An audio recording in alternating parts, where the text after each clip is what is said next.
For nearly a century, Ullico has been more than just a financial institution. It's been a trusted partner in the labor movement, protecting workers, securing retirements, and investing in union jobs. In this episode, we sit down with Brian Hale, CEO of Ullico and a third-generation union member, to explore how union-owned financial solutions are creating opportunities, stability, and a brighter future for hardworking families.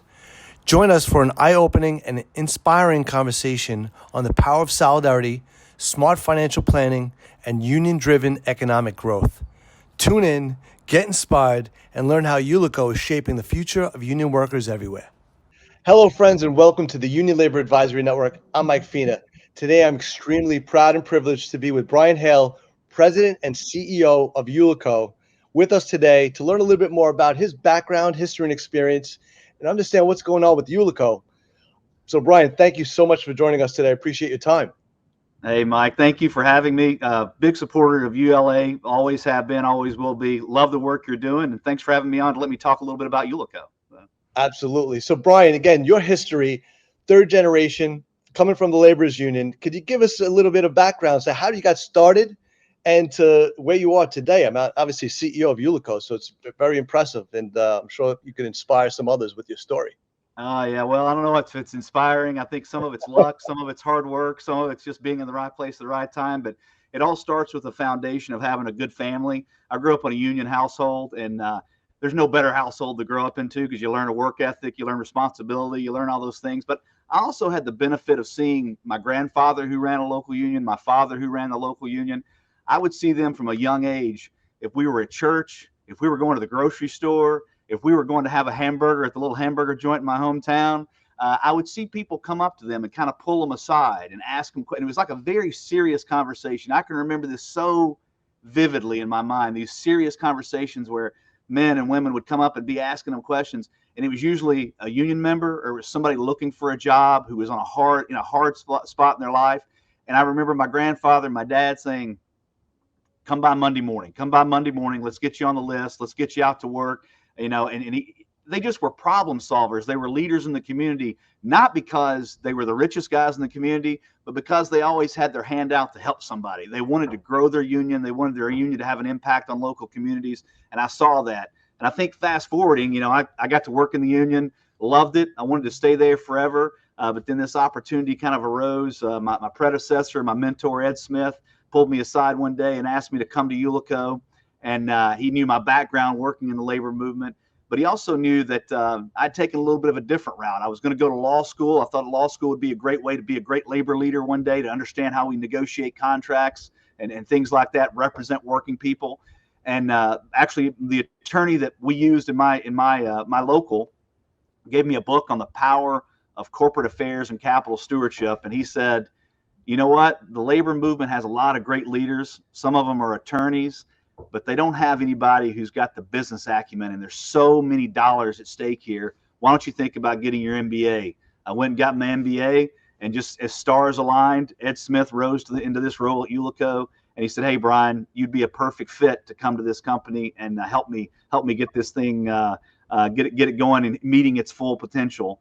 And I couldn't have been more fortunate. Michael, I tell people, if it doesn't work out at Ullico for a guy with my background, there's no place it's going to work out. I mean, I come out of the labor movement. I see what the impacts that we have, but I also see the power we have with inside of our pension plans, our health plans, our unions to make and to do good for working people. And I think that's the role Ullico plays. And I'm very honored to be sitting at the role I'm in at the company. It's incredible, Brian. And, for the audience today, maybe you can elaborate a little bit more about what Ullico is. I mean, you are the only fully unionized organization, insurance company, financial institution in the country. And to round out some of the executive board and how your structure is established, maybe you could elaborate on that and the benefits that you're bringing to labor. Hey, love to. Very proud of this company. I've been here 16 years.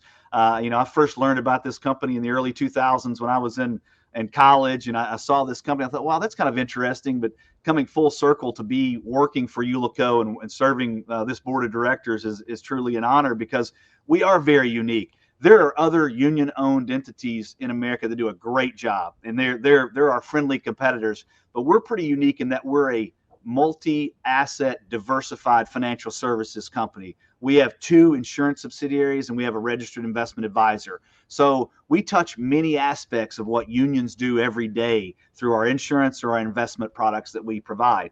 We were founded almost 100 years ago. We're actually going to be celebrating 100 years at Ullico from 1927. So coming up in 2027, Michael, I hope you're going to post that everywhere because we're excited about it. We're creating a big splash to kind of talk about the impact that Ullico's had over its 100 years, but also the potential we still have into the future. We were born out of a need for life insurance for union members. You see that theme throughout Ullico's history. Whenever there was a need for something in the financial services industry, Ullico would create that solution in partnership with the American labor movement. So started and born out of life insurance where union members weren't getting access to these group life benefits. We started doing that. We still do it today. But you see, as it's evolved over time, we've developed a multifaceted financial services organization that's wholly owned by the American labor movement. So all of our shares, we're a privately held for-profit company. All of our shares are owned by the American labor movement. A majority of those shares are affiliated with the building trade unions, but also other non-building trades affiliated unions are owners of our company as well. And you start at the board of directors with what we think is some of the greatest labor leaders in North America. There's a lot of great labor leaders in North America. We have some great ones on our board, from Liz Schuler from the AFL-CIO, Fred Redmond from the AFL-CIO, Sean McGarvey with the North America's Building Trade Unions, to other general presidents of large international unions. They sit on our board and bring us that local expertise or that labor expertise to make sure we meet our mission. But we pair that with a lot of industry expertise, if it's from banking or investments or insurance.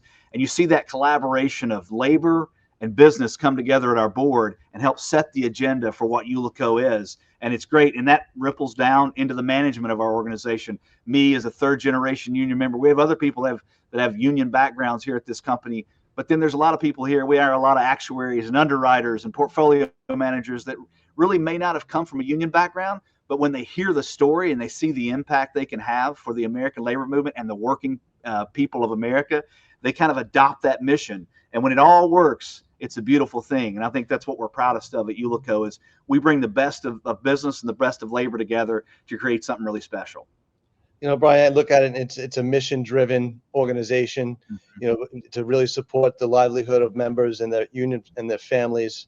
Again, I've been so fortunate for the past 20 plus years. I've been in the banking and finance world too. So being able to touch upon the locals, the associations, the funds, the training centers, the association that touch labor as well, and try to bring them all together for the better benefit of ultimately that member and those families is really inspiring. And to know that your organization is so focused on that specifically, it really is, refreshing and exciting to be a part of, to be associated with, and try to help you along with that mission as well. So I've seen so much changes going on too. So can you tell us about some of you are evolving, the company is evolving, some of the initiatives or innovations that you're most excited about with Ullico as well? I mean, from Ullico Select, some of the things that I've started to see out as well.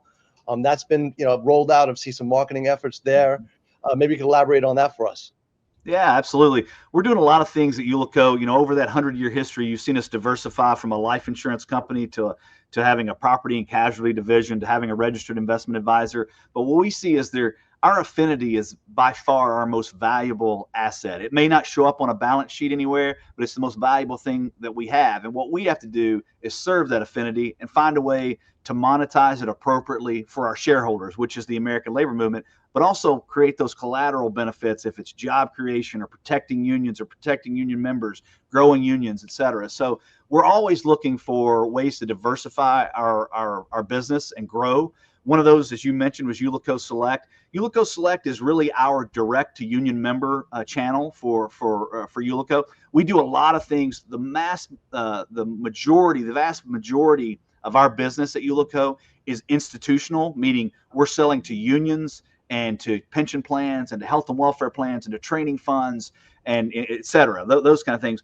But we also have a small business that we're really focused on to try to grow brand awareness and let union members know they actually own this company. So if you're looking to buy life insurance or supplemental life insurance, union members have great benefits. That's another great thing about unions. But sometimes you want to have a little bit more, a little bit extra life insurance for your family if you got a family, or you need car or auto home insurance, things like that. They're buying those, union members are buying those products from other financial institutions that may or may not care what the American labor movement is and does. So we thought, why don't we create a channel so union members feel like, hey, if I need something, I can go to Ullico Select. I can see if they offer it, and if they do it at a competitive price, I can feel good that I'm supporting the company that I own, and I'm also supporting the labor movement, which has given me my livelihood as a union member. So we're excited about that. You're going to see more and more products we're trying to develop a multi-faceted financial services solution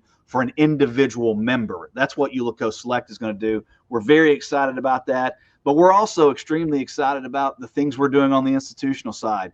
If it's investments in real estate equity business, what we do on the real estate debt side, so the infrastructure fund that we have, and is making huge impacts across America, and showing that organized labor is bringing their capital to the table to solve challenges in local communities, while also creating those collateral benefits of middle-class jobs and people and men and women that have benefits and can be contributors to the local economy. So we've got a lot of things going at Ullico. I'm excited about all of them. I love coming to work every morning and doing this job, because it's more than just numbers on a spreadsheet. I know there are people behind those numbers, and I think that's what makes Ullico.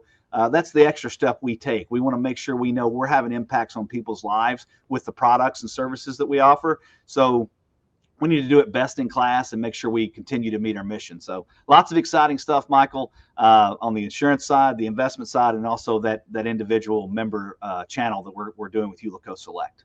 That's awesome, Brian. Brian, could you go over, because you see it a lot. There's so much development going on, and obviously the United States needs infrastructure redevelopment, and there's such a push right now.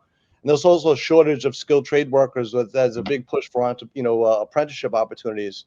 But in regards to the infrastructure, how does Ullico work with, I guess, union locals or funds to be able to facilitate or, I guess, invest in that? And how does that work to help develop the infrastructure opportunities within different communities? Sure, absolutely. I mean, we're an asset manager for unions all across America, who have allocations to maybe infrastructure or real assets or alternative assets, things like that. So we do the same thing that the Wall Street firms. We go in and compete and pitch, and we sell the product based on a competitive risk-adjusted return, and we do all that appropriately. First priority is to kind of strengthen those pension plans by giving them good investments.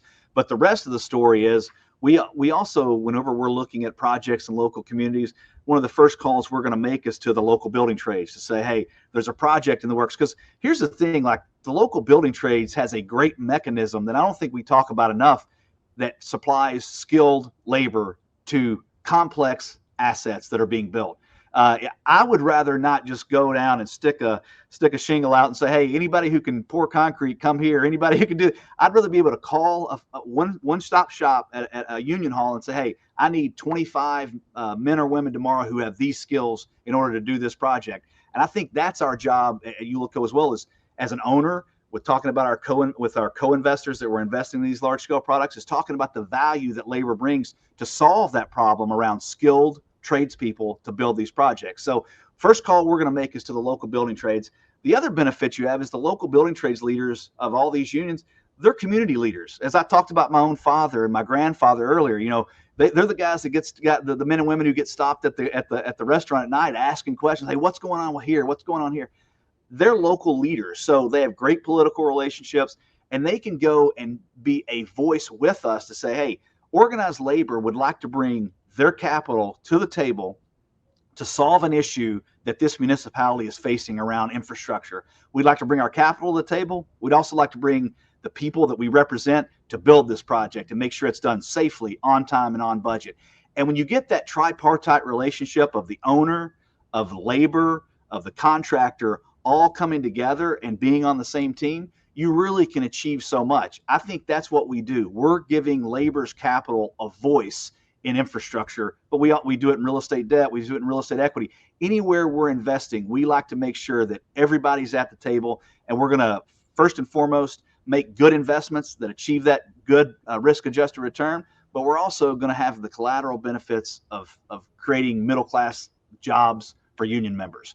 And I think it's not always easy, and it doesn't always work. You can't do every project, but when we find good projects and we all have that alignment, I think there's great success stories that we can share. And it's an example for other people that are doing just what we do as far as investing in infrastructure. They see us be successful. They can act more like us, which is only going to provide more opportunity for working people and for union members across North America.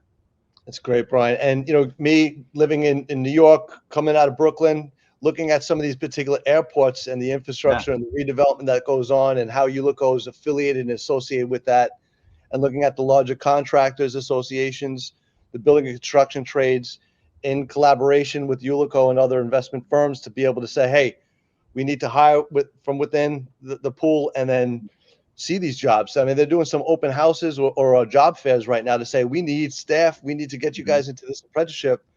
And here's a really great career opportunity. And you could see the work that's being done and developed, which is beautiful. I mean, it's really incredible to see.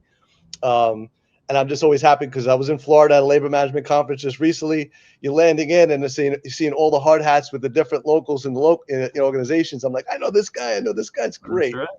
It's great. I tell you, the other thing you could do there is like some of the things that these owners or the people who are procuring our capital or labor, they put things in that are going to create also opportunities. We're partners in that for local communities. You talked about, apprenticeship, trying to get people, the recruiting we've done, if it's around the JFK project in New York, but also projects all across North America, from Hawaii to Boston that we're investing in. You're seeing local people get hired and people get put into apprenticeship programs. And that one decision to join that apprenticeship program can literally change the trajectory of a family's life. They become a journey worker within their union. They get benefits. Their whole family can change. Their next generation can afford to join the trades, go to school. Like, that's the bigger impact I think people miss. They think these are temporary jobs. My grandfather, my father, my uncle, they lived on temporary jobs until they got into the union, into the leadership of the union.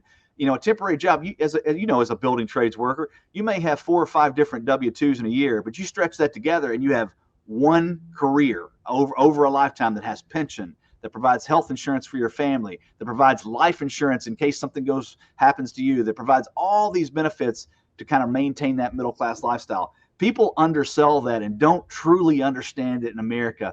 The mechanism that the building trades has around their training and their apprenticeship and their job, finding jobs and investing in projects, when all that works, it's truly amazing. And it's been happening for 100 years. We need to do a better job of telling that story and showing that we are partners in these local communities to solve problems and to create economic incentive for people to go out, do good work, and create stimulus to local economies. That's what the labor movement does with their pension capital, but also with the workers who live and work in those local communities. That's the story we got to tell better.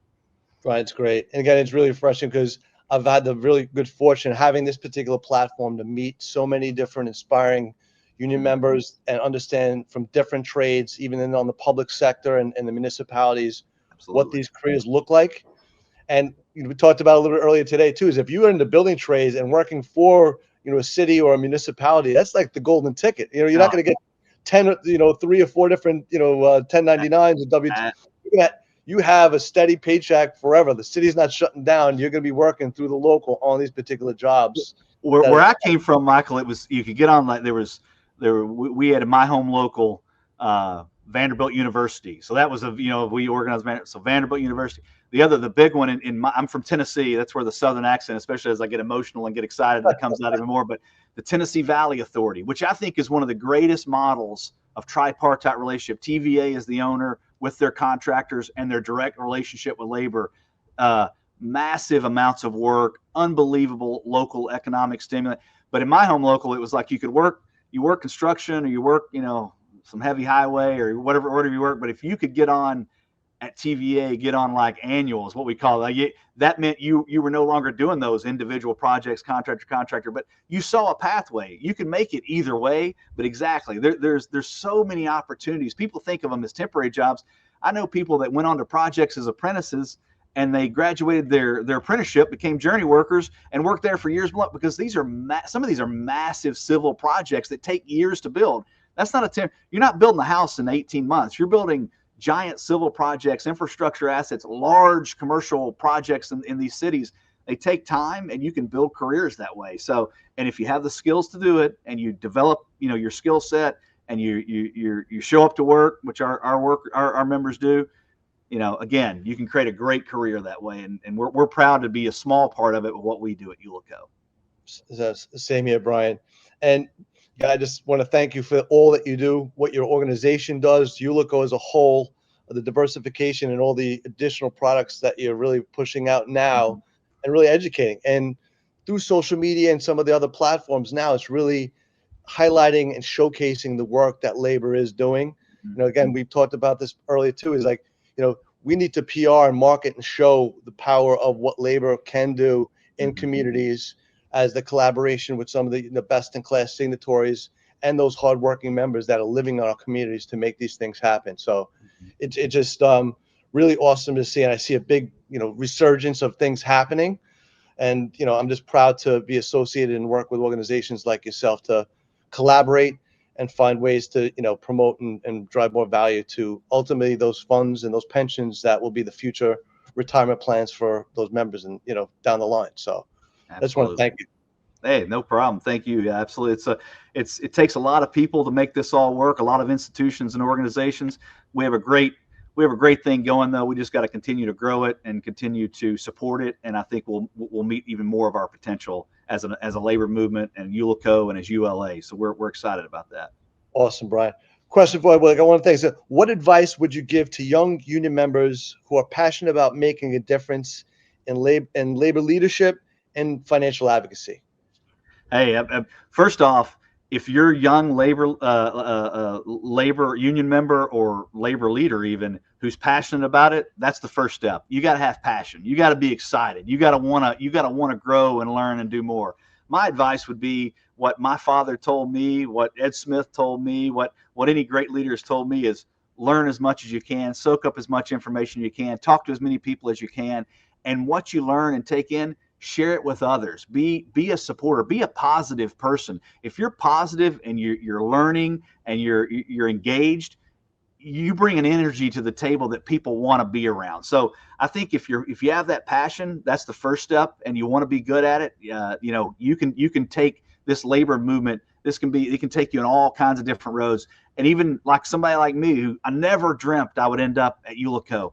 I was wanting to be in my union, then I wanted to be in leadership. I served on my executive board. I wanted to be, I was thinking, where can I be? I was a driven individual, and I wanted to be. But then all of a sudden, because I had taken that route and gotten a little bit of education, and quite honestly, those are just letters on a resume. You learn on the job, like an apprentice.